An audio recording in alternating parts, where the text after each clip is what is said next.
Hey guys, happy Wednesday morning. Today we'll do a walkthrough of Audrey and my game from the RBC last night. We had a 58% score that was good enough to win our direction. And what I figured I'd do was just walk you through some of the hands that came up and talk about interesting stuff. So here's our score sheet on the right side. We start off with a slam hand, so let's take you to that one. Slam hands are always kind of fun. I sat east last night, and Audrey sat west. So we were playing a strong club system, which you've heard me talk about before. And the idea is with all your 16 plus point hands, you're going to open a club. I would alert this as 16 plus artificial. And like, so kind of, right. Let's undo that. I'm alerting the wrong things here. So what we have is a 15 count, but we're 6-5. I'm devaluing the king of clubs and the ace of diamonds somewhat, but I figured this qualified as one of our strong club openings. K Joyce sitting south, overcalled a heart. That looks pretty normal.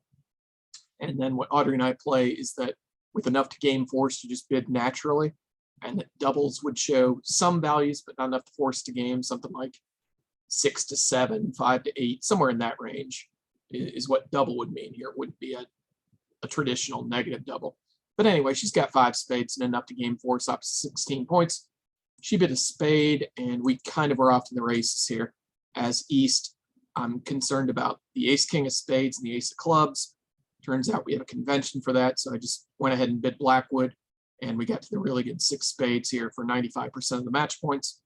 One thing I was concerned about on this hand was, so the 6 hearts are going to play pretty well because we're going to cross rough everything on the hand, right? We've got at least 10 trumps. And the one thing I was concerned about was like if Audrey happened to have 2 hearts, like I know there's 5 hearts sitting in the south hand, which leaves the remaining 2 hands with possibly as many as 2 hearts. I was a little bit worried that those hearts would be distributed 2 in Audrey's hand and 0 in North's hand, in which case, you know, she probably has a heart loser that, you know, there's no long suit in the dummy to throw that on. So I was a little bit worried about this, but it seemed like we had enough key cards and source of tricks to be bidding the slam here. We did that, and that was a very good board. There's nothing to play. Board 2 was sort of interesting too. Talk about that. We got to 3 no trump on this deal. Upload deal to table. And it was West declaring 3 no on this board. They let a 4th best spade. The auction was I opened 2 clubs since we're playing precision. 2 clubs shows 6 plus clubs and 10 to 15 points. Especially when you're playing precision, you want to be getting in there and making your opening bids relatively aggressively. So with this 10-point hand with the points concentrated in the long suits, I felt justified making our limited opening bid of 2 clubs. And Audrey just bid 3 no. That's the practical bid here. Don't give away anything about your hand. It's where you're likely headed. And Randy led a 4th best spade. The first trick went small, ace, and Audrey played the 10. If you do a trick count here, she's got the king of spades, and 7 diamond tricks is 8, and the ace of clubs is 9. So if they come back with a spade right now, it's going to go 2 jack king, 2 jack queen king, and their spades are going to be set up. We're not going to have time to necessarily knock out the ace of hearts. And probably you just take your 9 tricks. It turns out that they let a heart for us, which makes it sure that you can get a heart trick. So now you get a heart, spade, 7 diamonds, and a club. And probably there's no reason to risk the club finesse. You'll see from our score there that even though we can technically make 11 tricks, 10 tricks was worth 82%. We were off to a pretty good start. Board 3 was not super interesting. Board 4, this is kind of just a funny story to tell you. We got a 0 on this board. So it's not like I'm just showing you our good stuff. So again, as a consequence of playing precision, we were playing that a 2 diamond opener shows a 3 suited hand short in diamonds. And again, it's like 10 to 15 high card points. And that's what Audrey opened with the West hand. It went double by the ginormous hand sitting north. And now actually my pass should be, I want to play 2 diamonds. I could redouble to get her to bid one of her suits, one of her majors probably. But I just passed to say, look, 2 diamonds doubled might be the least of evils. And the auction just went all pass. And we really had no, like North-South don't have a game. So as soon as they can double us and beat us one, they have all the match points. It turns out, like we look down here, it says diamonds makes 5 tricks. By West, hearts would make an extra trick, but none of it really mattered here. We were just sort of what they call fixed, predestined, just because of the system we were playing to get a bad result on this one once North-South was able to double. So it was that, a little bit of poor luck. Board 5 was actually some more poor luck. And again, system-wise, it's just a little bit of this just random, right? So what happened here was we played this against patron members Dean and Lori.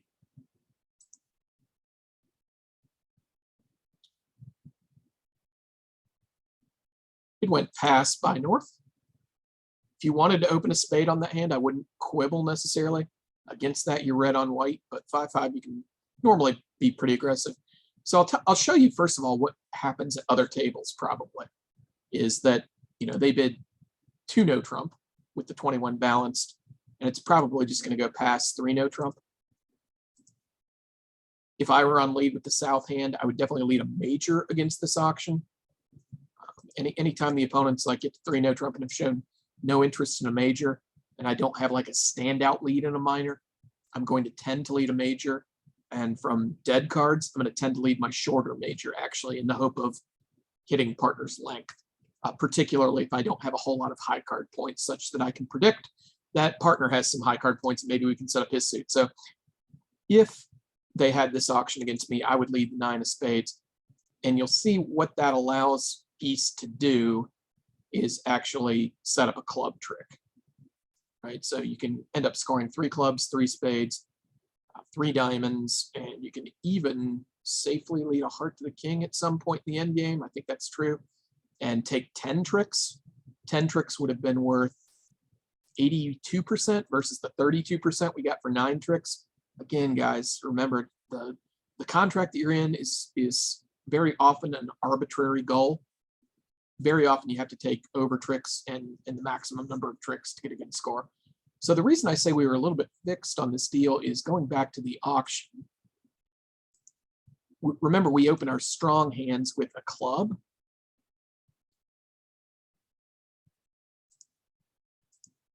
And this isn't necessarily an indictment of strong club. It just sort of randomly happened that it worked against us here. Audrey had a negative response, so she's going to bid a diamond. This is like 0 to 8 artificial. And then Lori was able to get in a lead director with 1 heart here. And what that does is once we get to 3-0, eventually South is able to lead a heart, establish their heart suit, and East-West can't get that 3rd club trick, right, without North-South getting in and running the heart suit. So the effect of having the room to overcall hearts at the 1 level, as opposed to she would have had to bid at the 4 level, and obviously can't afford to do that, leaves her partner guessing on opening lead.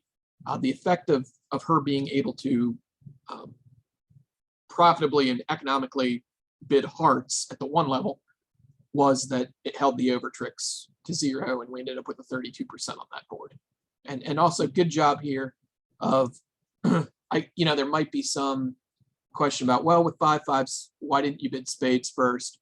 And I think probably what Lori did a good job of anticipating here was the goal of this hand has become less get to our own contract and more help my partner out with what suit I actually have. So she bid her ace, queen, jack, 10, 5th here rather than her jack 5th. Whereas if it were a constructive auction, like say you decide to open the hand, then you would want to be opening a spade or evening hearts. So there was that, stumbling a little bit here. 4 spades on this one. Don't think there was anything super interesting to that one. 3 no trump on board 7. Got a little help from the defense. Board 8, was there anything interesting? Oh yeah, we'll show you this one real quick. There wasn't anything interesting to the play, if I remember. In fact, this might have been one of the flatter boards of the night, but it's kind of an interesting bidding point we're talking about. So East-West is going to have a unimpeded constructive auction here. We were playing a 14 to 16 no trump, so 5-3-3-2 14 was a perfect hand for us to open one no trump with. 14 to 16 happens, I did the math on this several weeks ago, like 40% more often than 15 to 17. If you wanted to experiment with your no trump ranges, I would strongly advocate at least taking 14 to 16 for a spin. So it's one no trump, it went pass. I bid 2 diamonds with the east hand. It's just a transfer hearts. And kind of what I'm going to do here is I'm going to force to game with my 15 points. It doesn't look like it's enough for slam, opposite 14 to 16, unless maybe if my partner can super accept, maybe I'll get a little bit interested. But my original goal is for the auction to go something like this. You know, partner completes the transfer, and then I rebid 3 diamonds. So this is 100% game forcing and natural if I bid like this. And that's what my original intent was. However, along the way, my partner found out that she had a 5th trump. So she knows we've got 10 hearts. And she did a pretty cool thing here, which was super accepting. So she bid 3 hearts. There's more science you could do here. Like you could come up with bids meanings for like the bids 2 spades, 2 no trump, 3 clubs, 3 diamonds. I don't think we have any fancy agreements. 3 hearts just says, I really like my hand for offense in a heart contract. And here it was based on her having 5 trumps. 5 trumps and 2 aces. Notice that she's minimum on the high card point wise, but 5 trumps go a long way here. And once she super accepted, I was mildly interested in slam at this point. So once we've established at this point that we are playing hearts as trump, anything I do that furthers the auction but doesn't just sign off in 4 hearts has to be a Q bid, right? Or a control bid, I think, as Henry McGuid would make sure that I clarified saying that, since the term is kind of confusing. So at this point, I am kind of interested if my partner loves hearts. And what I'm going to do, rather than just sign off in 4 hearts or bother with the diamonds, now that I know that partner loves hearts, is that I'm going to start Q-bidding suits where I don't have 2 fast losers. Audrey and my Q-bidding style is Q-bid first or second round control. So that could be an ace, a king, a void, a singleton. And the ingredients are, we know we're in a game force and we know what trumps are. Any non-pass call I make, any non-pass and non-4 heart call I make here must logically be interested in a slam, and therefore it's a Q bid.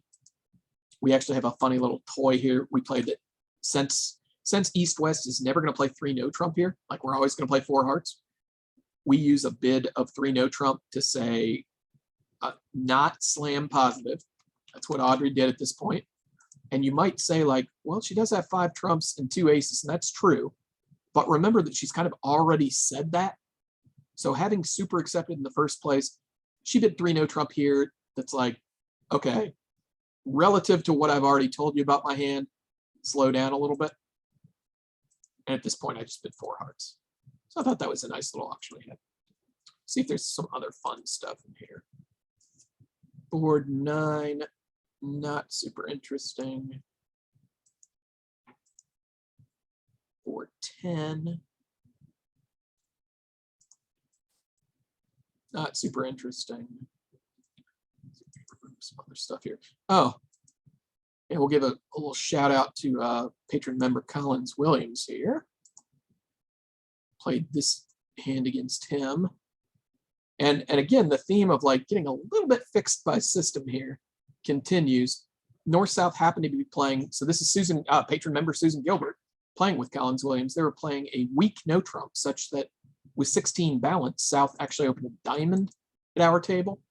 Audrey overcalled a spade, that looks normal. And Collins with his singleton and 4 trumps and vulnerability status, you know, put the pressure to us with a preemptive 3 diamond call. Remember that 3 diamonds in competitive auctions like this is just blocking. If you had a good hand with diamond support, with trump support, you would Q-bid the opponent's suit. I think that time Q-bid is actually appropriate use, whereas earlier it was control bid. Anyway, he put us to the test here with 3 diamonds, and you will see, like, at this point, if we look at our double dummy, hearts is actually the spot where we belong, but there's kind of no way to get there.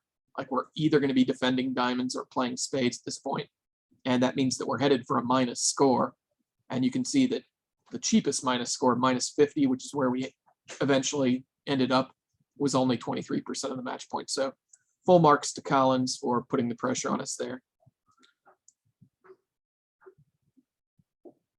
4 hearts on 12, not interesting. Just going to click through these and see if there's any last interesting points.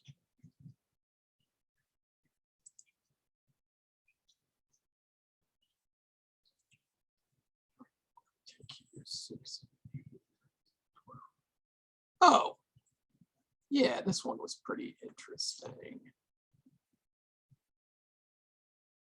Huh. You know what? We're going to save that for another video later this week, because that's a good double squeeze and talk about guards and where the threats need to be and really break it down. So we're going to put a pin in 15 and talk about it in a later video about card play and squeeze play. That'll be fun for later this week. 16. Let's get 5 clubs there. 17. Yeah, let's make this our last one. This was a counting tricks exercise to avoid a practice finesse. So our opponents bid 1 spade, obviously, by the west or the north hand. Pass. This is not a 2 club call. Please don't ever call 2 clubs with this hand.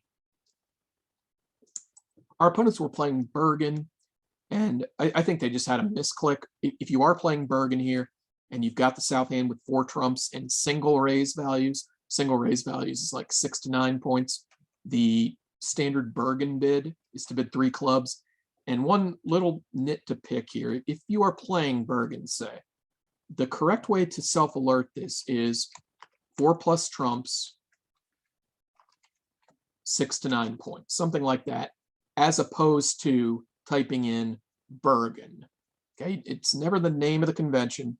Just explain what your bids mean. Yeah. So let's pretend they bid 3 clubs. I think that's what they intended to bid. North has a pretty easy 4 spade bid at this point. And then let's talk about the play. And I will wish you a happy Wednesday. And then we'll get back to that hand 15 declare play later on in the week. So spade, 3 clubs, 4 spades. I led. So this is just a process of elimination lead. I ain't leading a trump from Queen X, not leading ace, queen, 5th of clubs. And I hate leading away from kings per force. Actually, that's not even true, Lance. I did lead a trump here because I knew it was safe. I knew they had 9 trumps, and I can't be blowing up anything, right? If partner's got the king, we have a trick coming anyway. If partner's got the ace, no big deal. Declare's still going to be on the same guess that he would be if he had, say, Jack 10, 9, 5th, and the dummy were king 4th. I haven't given him anything that he can't do anyway. It is important to lead small if you're going to lead trumps here. Just because, you wouldn't want to be embarrassed by partner having the singleton king. And, the trick goes queen, ace, king, and you've compressed your trump tricks into 0. So this did go spade. And just 5, 2, 4, we'll say he won it hand. Went ahead and pulled another trump. Partner just pitched a diamond, that's fine. So now that the trumps are pulled, and by the way, make sure that you don't need the dummies trumps for anything here. We don't. We only potentially need to rough 1 diamond, which means that we can afford to pull the second trump here. So let's look at our trick count. We have 6 spades. We have ace, king of hearts for 8, the ace of diamonds for 9. We have potential club trick by leading up towards it. And we have 2 potential heart tricks, like we can definitely force out the queen and get an extra trick. And if the queen third or queen doubleton is with the west hand, we can actually come to a total of 4 tricks. So we want to work on that suit first. And we can start by laying down the ace of hearts, just in case, you know, the queen is singleton. We can afford to do that. And now we are going to come to the dummy. Yeah. Make sure to use the 8 here. Pitch an encouraging club, I suppose. Make sure to use the 8 because we're going to need that other entry to the dummy. We lead the jack of hearts. West can't promote anything by covering, so doesn't. That works. We go ahead and keep on pounding on the hearts.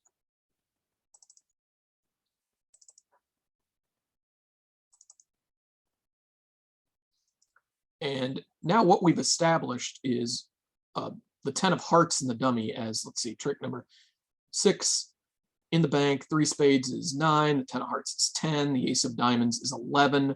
And if we lead up towards the king of clubs, now we've got our 12th trick. So what you don't want to do on this hand is take a diamond finesse. That's so give yourself the chance of setting up the king of clubs here.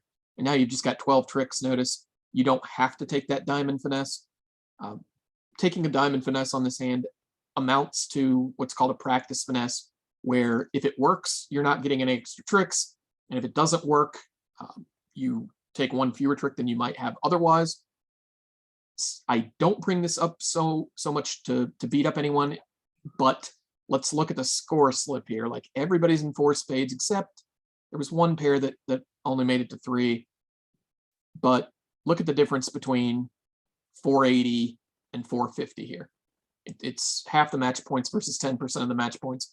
Again, like driving home the point that you can't view just your contract as the arbitrary goal on any given hand. You've got to take as many tricks as you can, right?